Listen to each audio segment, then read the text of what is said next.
The sound of digging machinery echoed through the cramped monitoring station, competing with the persistent hum of the dome's atmospheric regulators.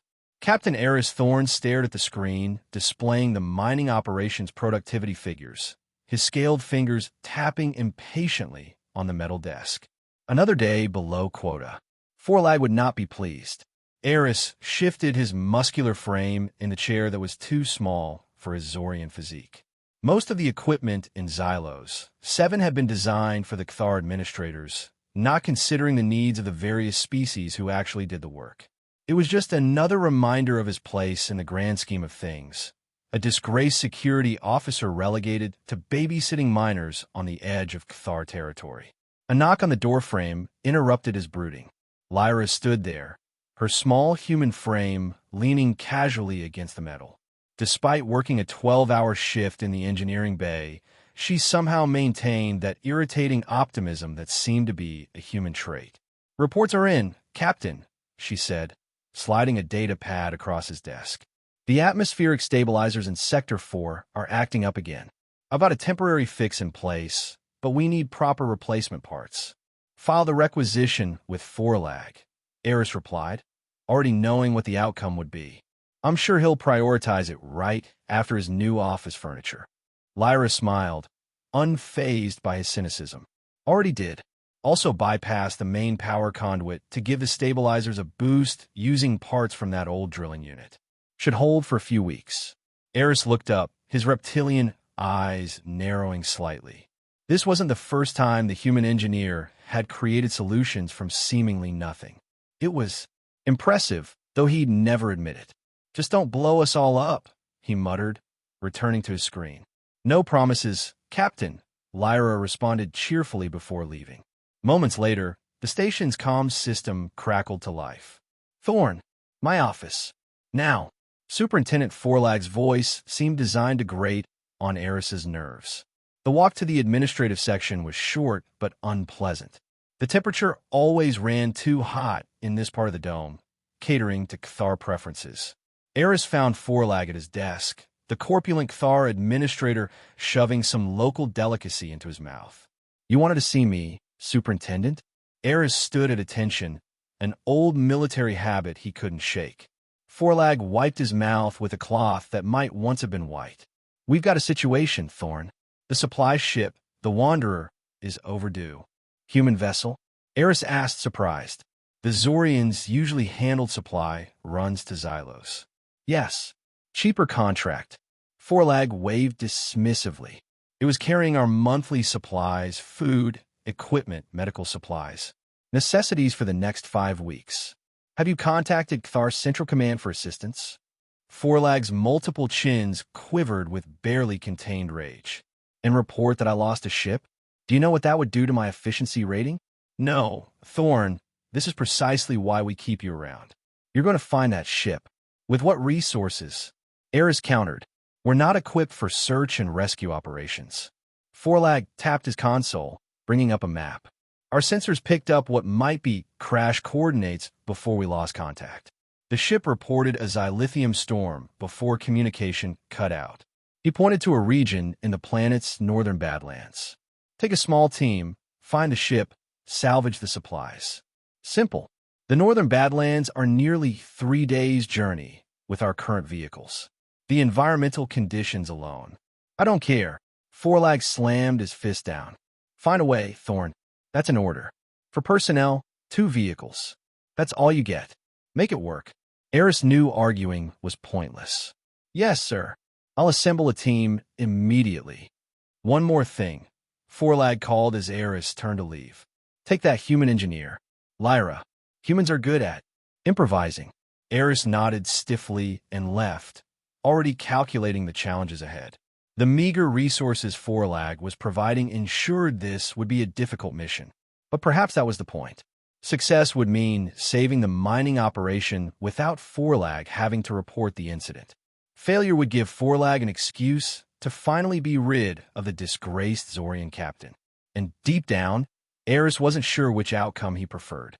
The preparation area buzzed with activity as Eris inspected the 2 vehicles they'd been allocated. Outdated XDRV 7 terrain crawlers that had seen better days. Lyra was already underneath one, her legs sticking out as she tinkered with its undercarriage. "How bad?" Eris asked, kneeling to peer underneath.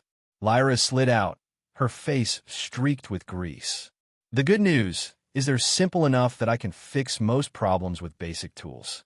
The bad news is they'll need fixing." She wiped her hands on a rag. "Thermal shields are operating at 60%, which means we'll need to avoid the hottest parts of the day. Suspension on this one is shot to hell, so we'll have to go slow on rough terrain." "Which is all of it," Eris muttered. "Can they make the journey?" "They'll make it," Lyra said with that infuriating human confidence. "I've reinforced the critical systems with parts from the storage bay. Not strictly by the book, but they'll hold." "And Forlag approved this resource allocation?" "I didn't exactly ask," Lyra admitted with a shrug. "Easier to beg forgiveness than ask permission, especially from Forlag." Eris found himself fighting back a rare smile.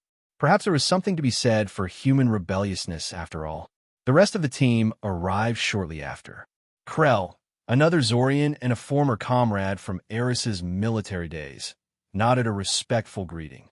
Unlike Eris, Krell had avoided career disgrace, taking a voluntary posting to Xylos for the hazard pay. His bulk was even more impressive than Eris's, his scaled skin darker and bearing more battle scars. "Captain," Krell said formally, then lowered his voice. "When you said you needed help with a delicate matter, I didn't realize we'd be babysitting humans too." The comment didn't surprise Eris. Most Zorians viewed humans as physically inferior, a sentiment he'd shared until recently.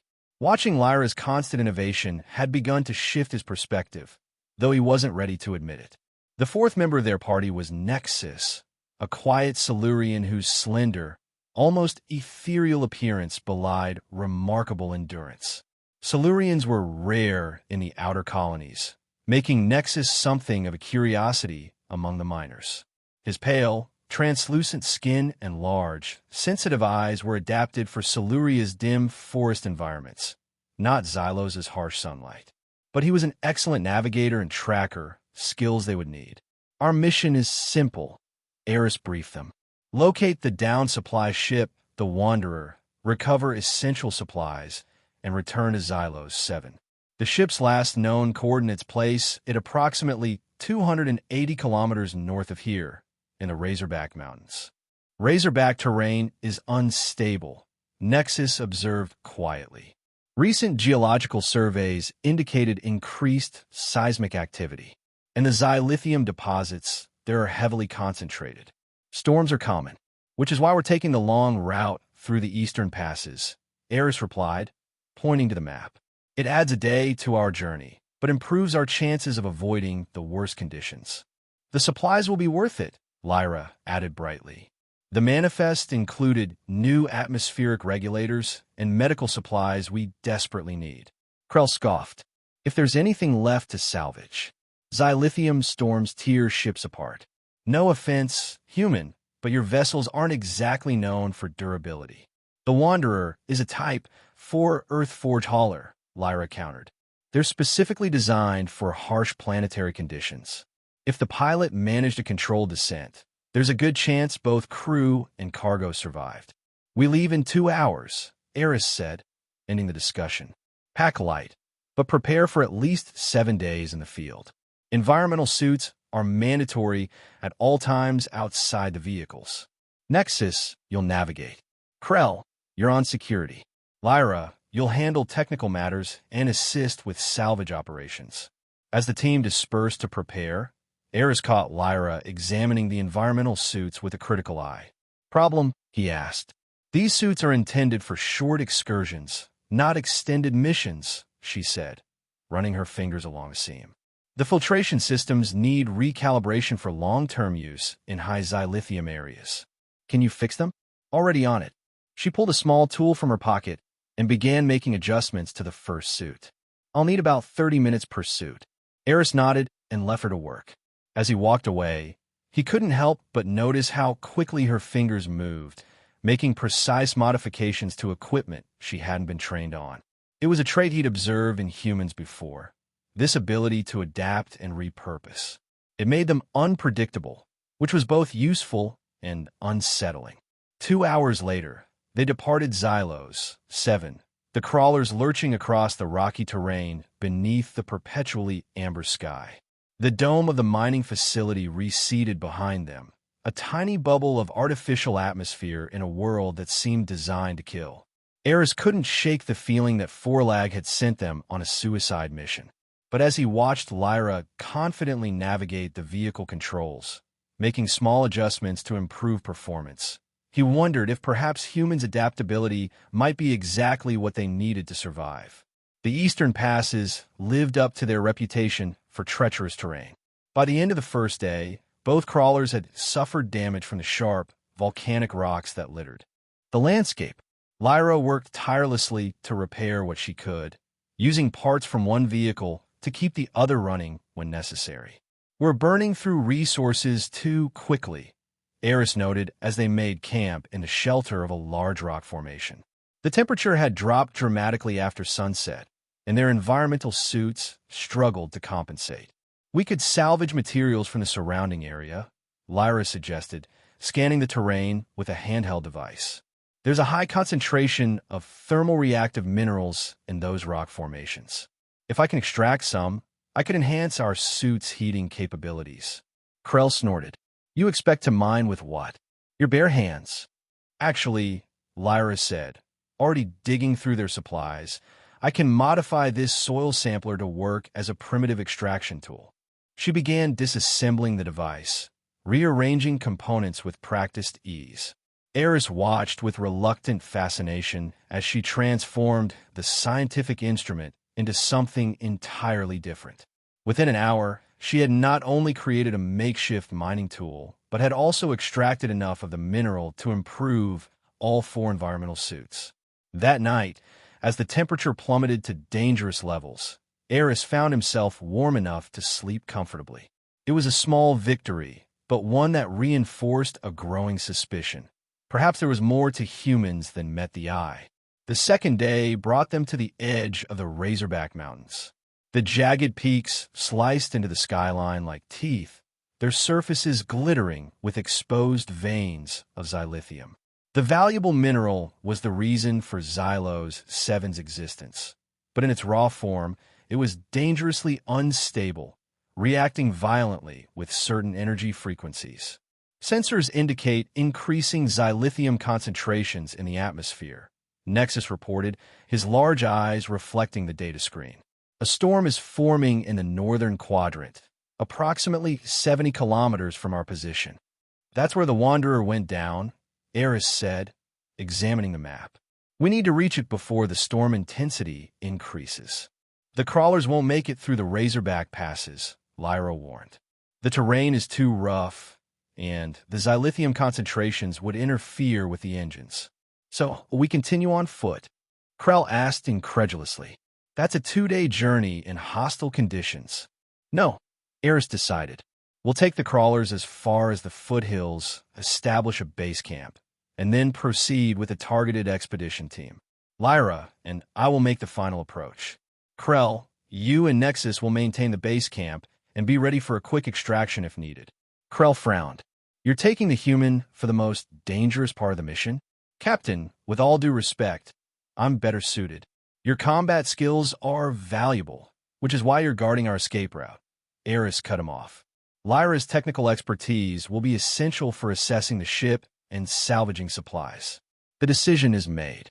They reached the foothills by nightfall and established a rudimentary camp between 2 large rock formations that provided some shelter from the increasingly violent winds.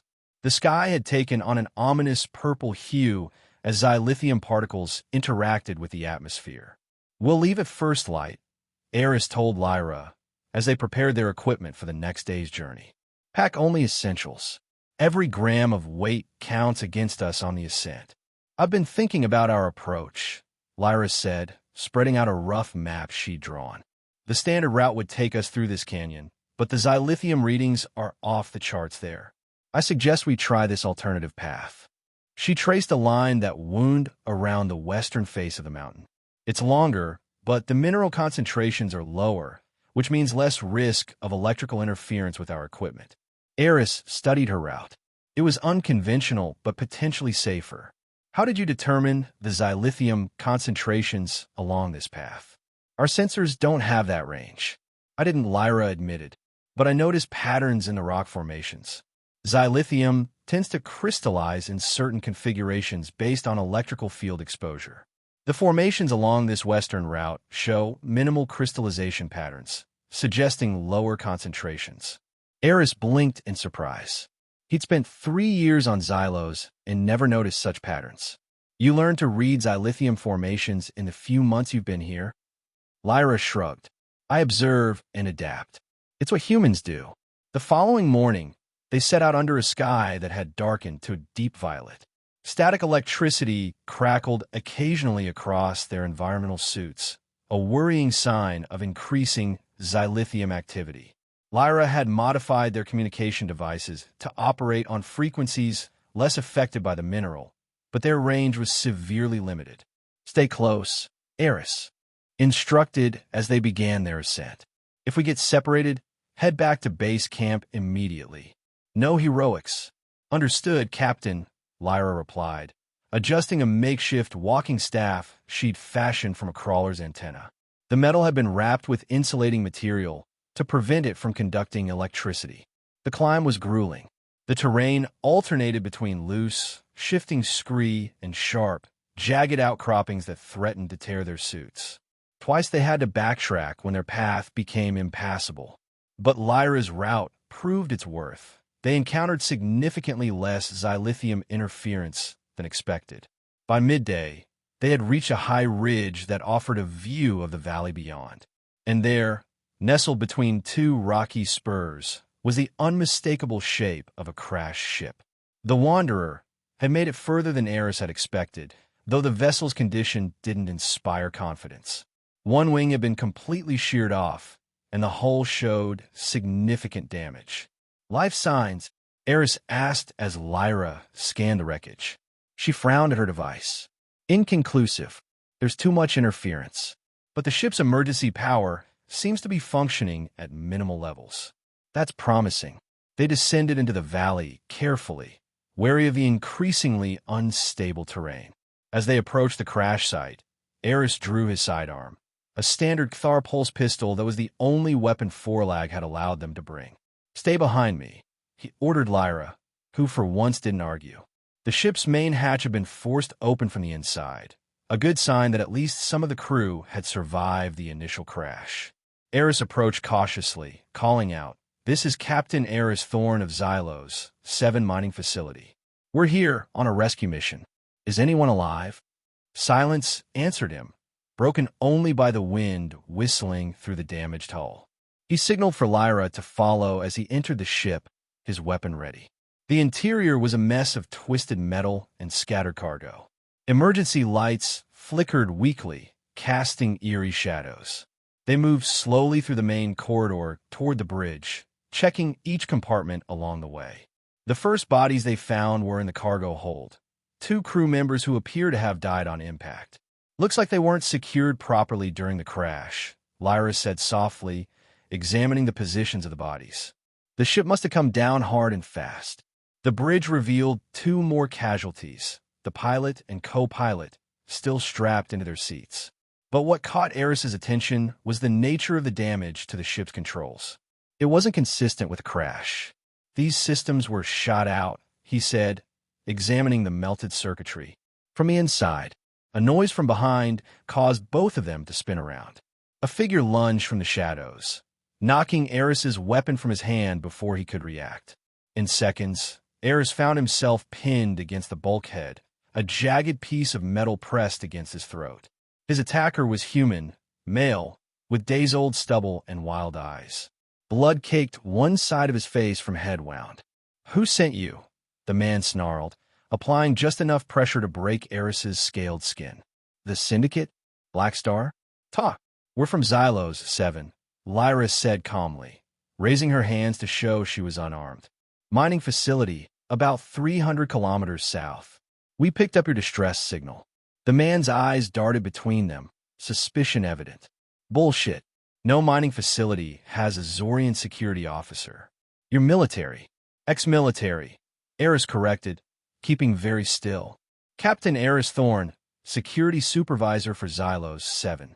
Check my credentials if you don't believe me. After a tense moment, the man eased the pressure but didn't release Eris entirely. Show me. Slowly, Eris carefully reached for his ID chip, which the man scanned with a device pulled from his pocket. Apparently satisfied, he stepped back, though he kept the makeshift weapon ready. Marcus Cole, he introduced himself curtly. Security consultant for Earthforge Transport. Or I was until someone shot us down. Shot down, Lyra repeated. The report said you encountered a xylithium storm. Cole gave a bitter laugh. Oh, there was a storm all right. Perfect cover for an attack. We never saw them coming. He moved to a locker that had somehow remained intact and pulled out a medkit, applying a fresh dressing to his head wound. They disabled our engines with an EMP burst calibrated to penetrate our shields. Very professional job. The crash killed 4 of the crew immediately. The other 2 died trying to defend the ship when they boarded. Who boarded? Eris asked, retrieving his weapon but keeping it lowered. Zillions. Local species. Expert trackers and hunters. Usually keep to themselves, unless someone pays them very well. Cole sealed the dressing and winced. They were after a specific cargo container. High security, diplomatic clearance. I wasn't briefed on the contents. Lyra and Eris exchanged a glance. This wasn't a simple recovery mission anymore. Did they get what they came for? Lyra asked. Cole shook his head. Not yet. I managed to hide the container before they overpowered me. They've been searching the area for 3 days. I've been playing a cat-and-mouse game, keeping them away from the ship. But they'll be back soon. They always return at nightfall. We need to contact our base camp, Eris decided. Warn them and request extraction. Comms are down, Cole said. The Zillions have set up jammers across the valley. Very sophisticated tech for supposedly primitive locals. So we're trapped here with hostile forces closing in, no communications, and a high-value target they're willing to kill for, Eris summarized grimly. Perfect. What exactly is in this container? Lyra asked. We need to know what we're dealing with. Cole hesitated. Officially, it's listed as diplomatic materials. Unofficially, he moved to a hidden compartment beneath the bridge floor, revealing a sleek, metallic case about the size of a small child. It's a prototype weapon, energy-based, supposedly non-lethal, designed for crowd control. Atmos Corp has been developing it for the Cathar border security forces. Atmos Corp. Eris's scales bristled. They're direct competitors with the Cathar military-industrial complex. If the Cathar discovered they were shipping weapons through their territory, it would be a major diplomatic incident, Cole finished. Which is why the shipment was disguised as routine supplies. Something went wrong, though. Someone leaked the information. Forlag, Lyra said suddenly. He specifically mentioned this was a human ship, cheaper contract. He must have known. And sent us out here to clean up his mess, Eris growled. Typical. Regardless of who's responsible, we have a more immediate problem, Cole pointed out. The Zillions will return soon, and they outnumber us at least 10-1. Eris assessed their situation. They were trapped in a damaged vessel with minimal weapons, facing a superior force in hostile territory.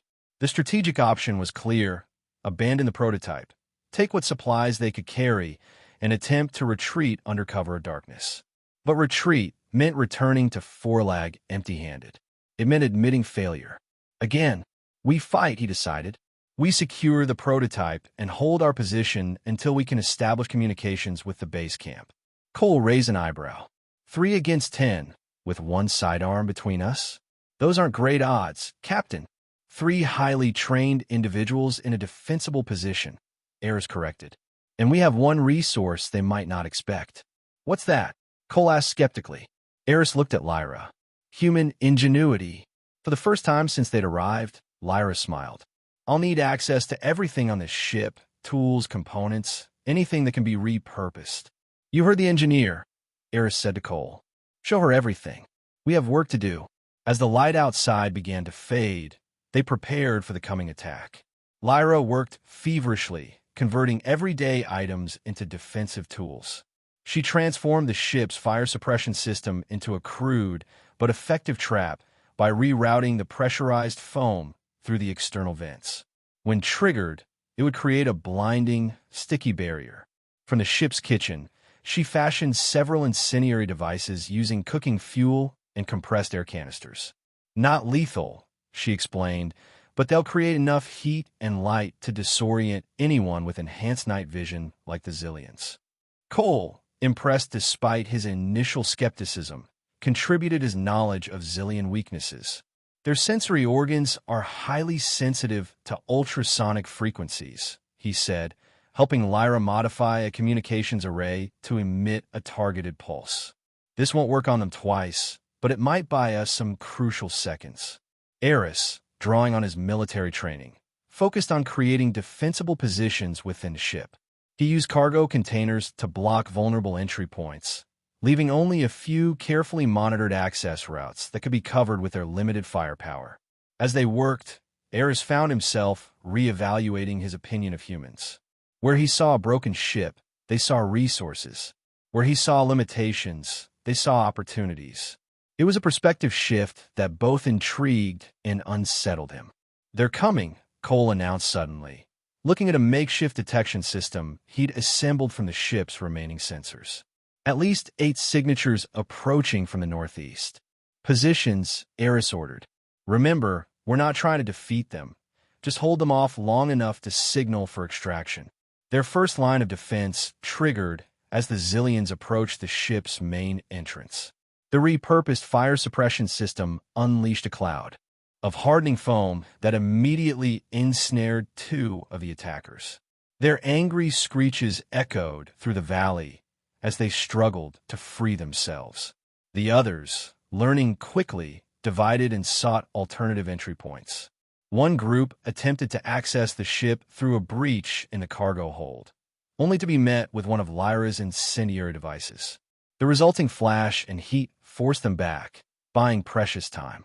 "They're regrouping," Cole reported from his position near a makeshift barricade. "Coordinated approach, multiple angles. These aren't just hunters, they're trained fighters." "Mercenaries," Eris agreed. "Expensive ones. Whoever hired them really wants that prototype." A sudden impact rocked the ship as something heavy struck the hull. The Zillions had brought some form of battering ram to create new entry points. The metal groaned ominously. "They're going to breach the starboard side in about 2 minutes," Lyra calculated, already moving toward the threatened area. "I need something conductive, copper wiring, anything metallic." Cole tossed her a coil of wire salvaged from the navigation system. "What's the plan?" "The hull is already electrified from the xylithium storm particles," she explained, working quickly to create a connection between the ship's remaining power cells and the hull plating. "If I can channel a controlled surge to that section when they make contact." The impact came again, stronger this time. The hull began to buckle. "Now!" Lyra shouted, completing the circuit.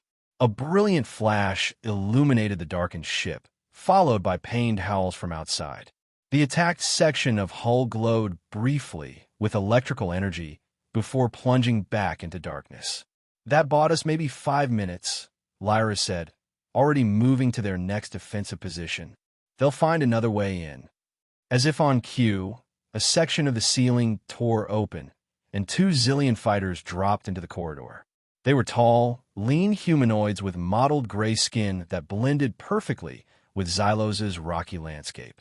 Their elongated limbs ended in razor-sharp claws, and their noseless faces featured 4 eyes positioned for maximum peripheral vision.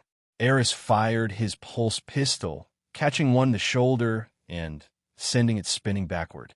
The other lunged at Cole, who met the attack with a piece of metal piping he'd fashioned into a makeshift staff. Despite his injuries, Cole moved with practiced efficiency, using the Zillion's momentum against it. More attackers poured in through the breach. Lyra triggered another of her traps, a pressurized canister of kitchen solvents that created a caustic cloud in the confined space. The Zillions recoiled, their sensitive respiratory systems overwhelmed. "Fall back to the bridge," Eris ordered, laying down covering fire as Cole, and Lyra retreated. The bridge doors, reinforced by Eris earlier, provided momentary safety.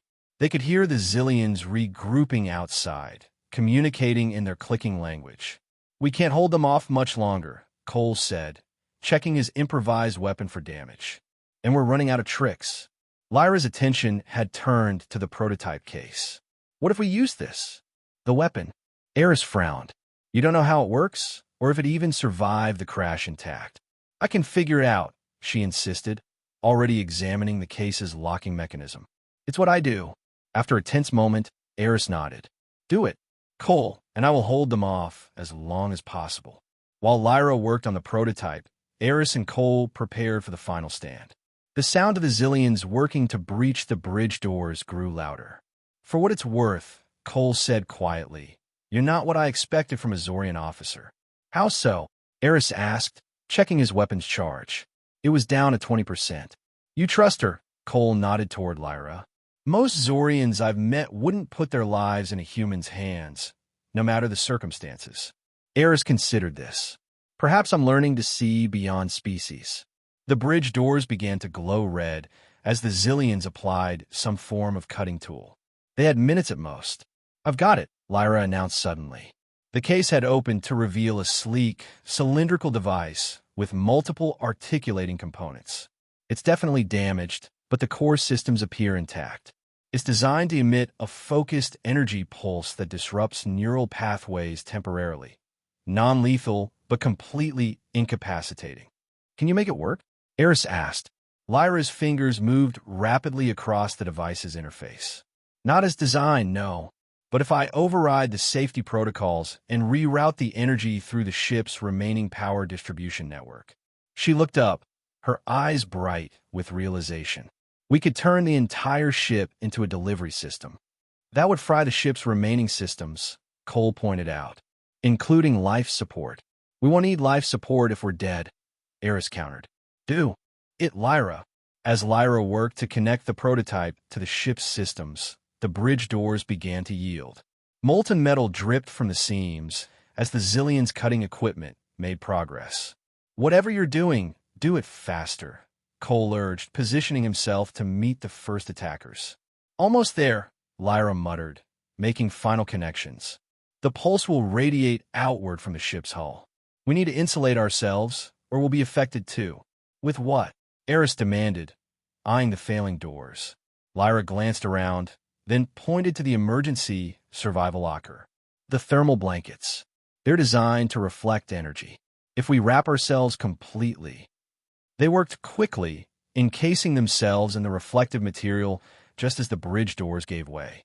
The first Zillion stepped through, weapon raised. "Now, Lyra!" Eris shouted. Lyra activated the modified prototype. For a moment, nothing happened. Then, a high-pitched whine built rapidly as energy coursed through the ship's framework. The metal walls began to vibrate, and static electricity crackled across every surface. The attacking Zillions hesitated, sensing the danger too late. A blinding flash erupted from the prototype, racing along the conductive pathways Lyra had created throughout the ship. The energy pulse expanded outward, engulfing everything within a 30-meter radius. The Zillions dropped instantly, their nervous systems overwhelmed by the targeted pulse. Inside their makeshift insulation, Eris, Cole, and Lyra felt only a mild, tingling sensation. When the energy dissipated, they cautiously emerged from their protective cocoons. The bridge was silent except for the soft moaning of incapacitated Zillions. "It worked," Cole said, sounding genuinely impressed. "They're alive but completely paralyzed." "Temporarily," Lyra clarified, examining the now burned-out prototype. "Based on the specifications, they should recover in about 30 minutes. We need to move quickly." Eris nodded, already planning their next steps. "We'll secure them, salvage what supplies we can carry, and begin the journey back to base camp immediately." The pulse might have disrupted the jammers. "Try to establish communications." As Cole moved to restrain the Zillions, Lyra attempted to revive the communication system. To everyone's surprise, it sputtered to life. "The energy pulse must have reset the system," she explained, adjusting frequencies. Base camp, this is Lyra. Do you copy? After a moment of static, Nexus's calm voice responded. We copy, Lyra. Your signal is weak but readable. What is your status? We found the Wanderer and one survivor. Eris took over. But we encountered hostile forces and are in need of immediate extraction. Is the crawler operational? Affirmative, Captain. Krell's voice now. We can reach your position in approximately 4 hours if we push the engines. Do it, Eris ordered. We'll make our way to the extraction point on the southern ridge. Approach with caution. There may be more hostiles in the area. With communications established and extraction en route, they worked efficiently to prepare for departure. Lyra salvaged critical components from the ship's systems, parts that would be valuable back at Xylos 7. Cole gathered survival supplies and weapons from the incapacitated Zillions. As they prepared to leave, Eris examined the burned-out prototype. It represented significant technology that could shift the balance of power if it fell into the wrong hands. We should destroy it completely, he decided. No one can know what was on this ship. Agreed, Cole said. I can rig the remaining power cells to overload once we're clear. It will leave nothing but scattered debris. While Cole prepared the makeshift bomb, Eris found Lyra organizing the salvage components. That was impressive work, he said, the admission coming easier than he'd expected, converting the prototype into a ship-wide defense system. Lyra shrugged, but he could see the pride in her eyes. To humans, everything is a weapon if you look at it the right way. Or a tool. Sometimes both. I'm beginning to understand that, Eris replied thoughtfully. They departed the Wanderer as the first light of dawn broke over the mountains. Cole activated the delayed overload sequence, and they were a safe distance away when the ship erupted in a spectacular explosion that echoed across the valley. The journey to the extraction point was arduous but uneventful. The remaining Zillions, if there were any, seemed to have withdrawn after the fate of their comrades became apparent. For hours later, they rendezvoused with Krell and Nexus, who had driven the crawler to its limits to reach them. Looks like you had quite the adventure, Krell remarked, eyeing Cole suspiciously. Was it worth it? Eris loaded the salvage supplies into the crawler. We recovered critical components and medical supplies, enough to keep Xylos 7 operational until the next scheduled delivery. And the human vessel? Nexus inquired softly. What happened? Destroyed in a xylithium storm, Eris replied, making eye contact with Cole and Lyra, along with anything it might have been carrying. Official report will cite atmospheric conditions as the cause. Krell opened his mouth as if to question this, then thought better of it. Understood, Captain. The return journey to Xylos 7 was slower than their outbound trip, the crawler struggling under the additional weight of their salvage supplies and an extra passenger.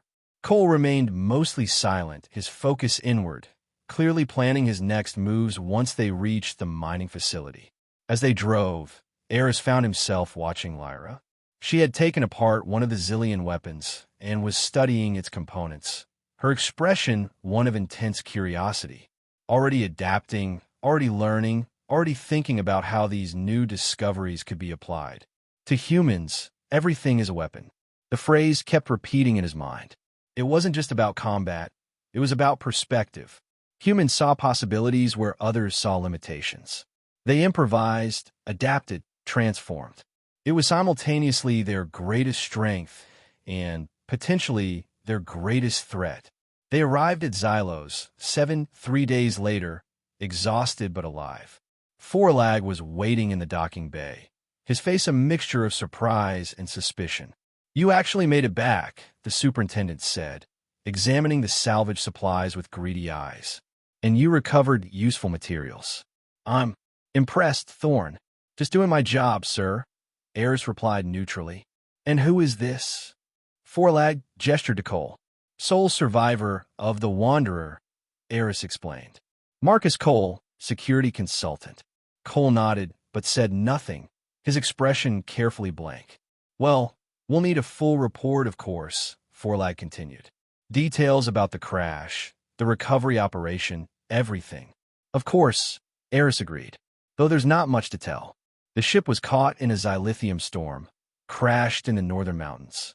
Most supplies were destroyed or unusable. We salvaged what we could. Forlag's eyes narrowed slightly. Nothing unusual about the cargo. Just standard supplies. Eris lied smoothly. Food, medical equipment, replacement parts. Most of it was damaged beyond recovery. After a moment, Forlag nodded, seemingly satisfied. Very well. Get some rest. We'll debrief properly tomorrow. As Forlag waddled away, Cole leaned closer to Eris. He knew about the prototype. Of course he did, Eris replied quietly. And now he knows it's been destroyed.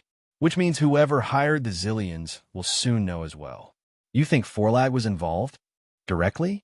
No. He's a coward and a bureaucrat. But he likely sold information to someone who was. It's how things work out here. Cole considered this. I'll be leaving Xylos as soon as possible. I have contacts who can arrange transport. But you too. You'll still be here. With him. We'll manage, Eris assured him. Forlag values his comfort and position too much to risk open conflict. And now he knows we're more capable than he assumed. Later, after Cole had been assigned temporary quarters and the salvage supplies processed, Eris found Lyra in the engineering bay. She was already incorporating some of the recovered components into Xylos 7 systems. You should be resting, he observed, leaning against the doorframe. Too wired, she replied, not looking up from her work. Besides, I had an idea about improving our atmospheric regulators using that Zillion tech. Their filtration systems are remarkably efficient. Must be an evolutionary adaptation to Xylos' environment. Eris watched her work, her fingers moving with the same precise confidence they had shown when modifying the prototype into a ship-wide defense system. You know, he said after a moment, I used to think that Cthar valued Zorians for our strength, Silurians for their perception, Mortari for their longevity. Each species with its distinct advantage. He paused. I never understood what they saw in humans. You're physically weaker than most, with no special sensory abilities or natural defenses. Lyra looked up, a hint of amusement in her eyes. And now I think perhaps they recognize something more dangerous than strength or speed or any natural ability. What's that? Adaptability, Eris said simply. The ability to look at anything, a broken ship, a scientific instrument, even a damaged weapon, and see possibilities others can't. He straightened up. It makes you unpredictable. And in a universe of rules and hierarchies, unpredictability is perhaps the greatest weapon of all. Lyra smiled. To humans, everything is a weapon, or a tool, or sometimes both. Indeed, Eris replied, a new respect in his voice. And I'm beginning to think that might be true of more than just physical objects. As he turned to leave, a message alert sounded on his personal communicator. The sender was anonymous, but the content was clear. The game is much bigger than a single prototype. Your skills, all of your skills, will be needed again soon. Stay alert. Eris glanced back at Lyra, still absorbed in her work, transforming discarded parts into something new and useful.